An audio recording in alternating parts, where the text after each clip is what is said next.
जय हिंद दोस्तों, स्वागत है आपका खुंगा एकेडमी के यूट्यूब चैनल में। और आज का वीडियो है एक बहुत बड़ी अपडेट के बारे में। जी हाँ, इंडियन आर्मी में रिक्रूटमेंट प्रोसेस स्टार्ट हो चुका है। अग्निवीर कैटेगरी में जितनी भी कैटेगरीज हैं, जीडी हो, क्लर्क हो, टेक्निकल हो या ट्रेडमैन हो, उसके लिए भी और साथ ही साथ नर्सिंग असिस्टेंट के लिए भी एक बहुत बड़ी अपडेट है। तो जो भी बच्चे आर्मी में इस बार अप्लाई करेंगे, ये वीडियो आपको बिल्कुल लास्ट तक देखना है। ये बड़ा हेल्पफुल होने वाला है आपके लिए और ये बहुत बच्चों के काम आने वाली चीज़ है। तो आप इस वीडियो को लाइक, शेयर, सब्सक्राइब करना बिल्कुल भी ना भूलें। अब मैं बताता हूँ कि अपडेट क्या है ना। अपडेट ये है कि जो भर्ती प्रक्रिया है इस बार की, है ना, इस बार जो 2025-26 का जो रिक्रूटमेंट है, जिसके ऑनलाइन आवेदन स्टार्ट हो चुके हैं। कब हुए थे? 12 मार्च को स्टार्ट हो गए थे। 10 अप्रैल इसकी लास्ट डेट है। तो जिन बच्चों ने अप्लाई कर दिया वो बहुत अच्छी बात है, और जिन्होंने नहीं किया है उनके लिए एक बहुत बड़ी अपडेट मैं लेके आया हूँ। अपडेट आप मेरे पीछे स्क्रीन पे देख सकते हैं। अपडेट ये है कि ये अगर मैं देखूँ आपको, ये एक एडवर्टीजमेंट है। किसके लिए है? ये है जडारो अंबाला के लिए, है ना। कोई भी आप निकाल सकते हो, मैंने रैंडमली जडारो अंबाला निकाला है। अब इसमें आप देखेंगे कि ये सब ट्रेड हैं, जैसे कि अग्निवीर जनरल ड्यूटी यहाँ पे दिया है, अग्निवीर टेक्निकल, है ना, आर्मी टेक्निकल जिसको हम कहते थे पहले, उसके साथ ये सारी चीज़ें चल रही हैं। उसके बाद Agniveer clerk, store keeper technical, है ना, अग्निवीर ट्रेडमैन 10th और 8th।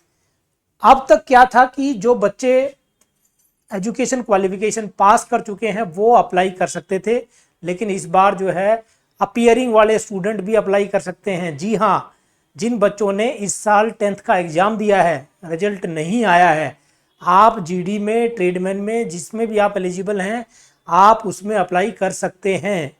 दूसरा, जो बच्चे 12th क्लास में हैं इस बार, जो 12th का बोर्ड का पेपर दिया है जिन्होंने, अगर आप बायोलॉजी से हैं, पीसीबी ही आपके पास है, तो आप नर्सिंग असिस्टेंट के लिए, टेक्निकल में जाना चाहते हैं, पीसीएम सब्जेक्ट आपके पास है, क्लर्क में आप जाना चाहते हैं अगर मैथमेटिक्स या अकाउंटेंसी आपके पास है, और आपने इस बार बोर्ड का एग्जाम दिया है लेकिन आपका रिजल्ट नहीं आया है, तो भी आप अप्लाई कर सकते हो, है ना। ये आप देखेंगे यहाँ बिल्कुल क्लियर कट लिखा हुआ है, candidate who have appeared in class 10th और class 12th board exam and awaiting for the result, है ना, are also eligible to apply provided they fulfil all other qualification required, और self only selected they will produce a original marksheet during the phase 2 of the recruitment, है ना। अब इसका मैं हिंदी में अनुवाद बता देता हूँ। जिन बच्चों ने इस बार 10th या 12th का बोर्ड का पेपर दिया है लेकिन रिजल्ट नहीं आया है, और आपकी एज बिल्कुल ठीक है, एज यानी उसके हिसाब से है, आर्मी के हिसाब से, और आपकी हाइट और बाकी पैरामीटर आप अगर मैच करते हैं तो आप अप्लाई कर सकते हैं इस बार अग्निवीर में भी, और नर्सिंग असिस्टेंट में भी, और सिपाही फार्मा में भी। आपकी क्वालिफिकेशन होनी चाहिए बस, वो, है ना, उस सब्जेक्ट में आपकी आपकी मतलब जो आपकी 10th है या 12th है वो आपकी उस तरीके से हो, तो आप अप्लाई कर सकते हैं। आपको रिजल्ट के लिए, मार्कशीट के लिए वेट करने की ज़रूरत नहीं है। जी हाँ, मैं बता देता हूँ, आपको रिजल्ट की वेट करने की ज़रूरत नहीं है। आपका जो सर्टिफिकेट है वो कब चेक होगा? फेज़ 2 में होगा। फेज़ 2 का मतलब है जब रैली होगी। रैली का मतलब जब आपकी दौड़ कराई जाएगी, रनिंग होगी जब आपकी, उस टाइम आपको अपने ओरिजिनल सर्टिफिकेट, मार्कशीट चाहिएगी जिसमें आप पास हो, उतने परसेंटेज से पास हो जितने परसेंटेज रिक्वायरमेंट है। जैसे जीडी में 45% की कट ऑफ है, 45% आपके होना चाहिए। टेक्निकल में या क्लर्क में या एनए में अलग अलग है। टेक्निकल में 50% नंबर चाहिए आपको, क्लर्क में 60% नंबर चाहिए 12th में, और नर्सिंग असिस्टेंट में भी 50% चाहिए, PCB, physics, chemistry, biology subject के साथ। ठीक है, तो ये मैंने आपको दिखाया अग्निवीर का। अब मैं आपको दिखा देता हूँ नर्सिंग असिस्टेंट। ये नर्सिंग असिस्टेंट का एक नोटिफिकेशन आप देखोगे, सोल्जर नर्सिंग असिस्टेंट, जिसमें ये क्वालिफिकेशन आपके पास होनी चाहिए, पीसीबी हो सब्जेक्ट आपके पास, फिजिक्स, केमिस्ट्री, बायोलॉजी और इंग्लिश भी हो। 12th में 50% नंबर आपके बन जाएं, अगर अभी नहीं है तो आपके बन जाएं, तो भी आप अप्लाई कर सकते हैं। और आप अगर बी फार्मा या डी फार्मा कर रखा है तो भी आपके, या उसका कर रहे हो, अभी फाइनल रिजल्ट नहीं आया है, तो भी आप अप्लाई कर सकते हैं। इसमें आप नीचे जाकर यहाँ पढ़ेंगे, candidate who have appeared in 12th board exam are also eligible.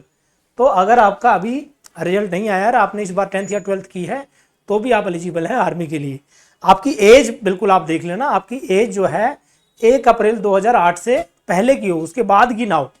मतलब अप्रैल के बाद मई, जून, जुलाई 2008, 9 ऐसे नहीं होनी चाहिए, उससे पहले अगर है और 2004 से बीच में है, आप बिल्कुल एलिजिबल हैं। एक और दूसरी बात, कुछ बच्चे ऐसे भी हैं जिनका अभी हो सकता है कि 10th 12th का बोर्ड का एग्जाम नहीं हुआ हो, तो अभी आप दे रहे हैं तो बड़े अच्छे से दें, अपने उस हिसाब से क्वालिफिकेशन गेन करें अपनी, ताकि आप जो भी आर्मी की जो पोस्ट है उनके लिए सब अप्लाई कर सकते हैं। ये केवल अग्निवीर, नर्सिंग असिस्टेंट और सिपाही फार्मा कैटेगरी में है।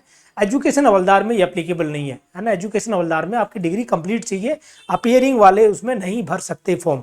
ये मैं दोबारा क्लियर कर देता हूँ, क्योंकि उसके नोटिफिकेशन में ऐसा नहीं है। आर्मी अग्निवीर वाले जितने भी पोस्ट हैं, चाहे जीडी की ट्रेड हो, चाहे क्लर्क हो, चाहे टेक्निकल हो, चाहे ट्रेडमैन हो, और सोल्जर नर्सिंग असिस्टेंट, उन सब में 10th और 12th जो अपीयरिंग वाले बच्चे हैं वो फॉर्म अप्लाई कर सकते हैं। अगर आपने फॉर्म अभी तक नहीं भरा है तो 10 अप्रैल लास्ट डेट है। ऑनलाइन आप जाओ वेबसाइट पे ज्वाइन इंडियन आर्मी की, मैंने एक फॉर्म आपको भर के भी दिखाया था, वो वीडियो आप पूरा सा देखें और उसमें जाके अपनी क्वालिफिकेशन फिल कर दें। वहाँ जहाँ जिसमें परसेंटेज मांगता है वहाँ पे आप अपीयरिंग लिख देंगे। अपीयरिंग लिख देंगे तो आपका फॉर्म सबमिट हो जाएगा। आप टेस्ट देंगे, टेस्ट में आप क्वालिफाई करते हैं तो फिर आपका फिजिकल टेस्ट होगा। फिजिकल टेस्ट जो है कोई भी एआरओ का जुलाई से पहले नहीं होगा, और जुलाई तक मोस्ट प्रोबेबली हर एक बोर्ड का एग्जाम का रिजल्ट आ चुका होगा। और जिन एआरओज का अगले साल होगा, यानी जनवरी फरवरी में होगा, उनके लिए तो और बहुत लंबा टाइम मिल गया। तो आपके लिए तो बहुत अच्छी अपॉर्चुनिटी है। तो अपीयरिंग वाले कैंडिडेट हैं वो भी इसमें अप्लाई कर सकते हैं। ये बिल्कुल नोटिफिकेशन में लिखा हुआ है। आप अगर एलिजिबल हैं, बाकी आपके पैरामीटर्स बिल्कुल ठीक हैं, तो आप अप्लाई कर सकते हैं अपनी जो पसंदीदा जिस पोस्ट पर आप जाना चाहते हैं, जिस भी कैटेगरी में आप अप्लाई करना चाहते हैं। ठीक है, तो ये एक बड़ी अपडेट थी, मुझे लगा बच्चों के साथ साझा करें। बाकी मैं ऐसी अपडेट रेगुलर आपको देता रहता हूँ हमारे यूट्यूब चैनल पे। कुछ क्लासेस भी हम चला रहे हैं, आप उनका भी फ़ायदा उठा सकते हैं घर पे बैठ के। ऑफलाइन बैच यहाँ स्टार्ट हो गया है खुंगा एकेडमी में, और मैंने पहले से बताया आपको, अगर रिटन टेस्ट में आप बहुत अच्छा स्कोर नहीं करेंगे, फाइनल मेरिट में आपके लिए बहुत टफ कंपटीशन होने वाला है। तो रिटन टेस्ट की तैयारी आपके लिए बहुत इंपॉर्टेंट है। उसके बाद आपका फिजिकल होगा। रिटन टेस्ट का बैच यहाँ स्टार्ट हो चुका है। अगर आप चाहते हैं बढ़िया तैयारी करना, अच्छा स्कोर करना, ज्वाइन करें खुंगा एकेडमी। नंबर आपके पास दिया गया है, दिल्ली द्वारका मोड़ पे हमारा मेन ब्रांच है, जहाँ पे आप बच्चों को हॉस्टल सुविधा और क्लासेस की सुविधा दी जाती है। तो बाकी कोई अपडेट आती है तो मैं बिल्कुल आपको दूसरे वीडियो में लेके आऊँगा, लेकिन चैनल को सब्सक्राइब करना बिल्कुल ना भूलें, और ऐसे ही प्यार देते रहें। बहुत मज़ा आता है आप लोगों से इंटरेक्ट करके। Thank you. जय हिंद, जय भारत।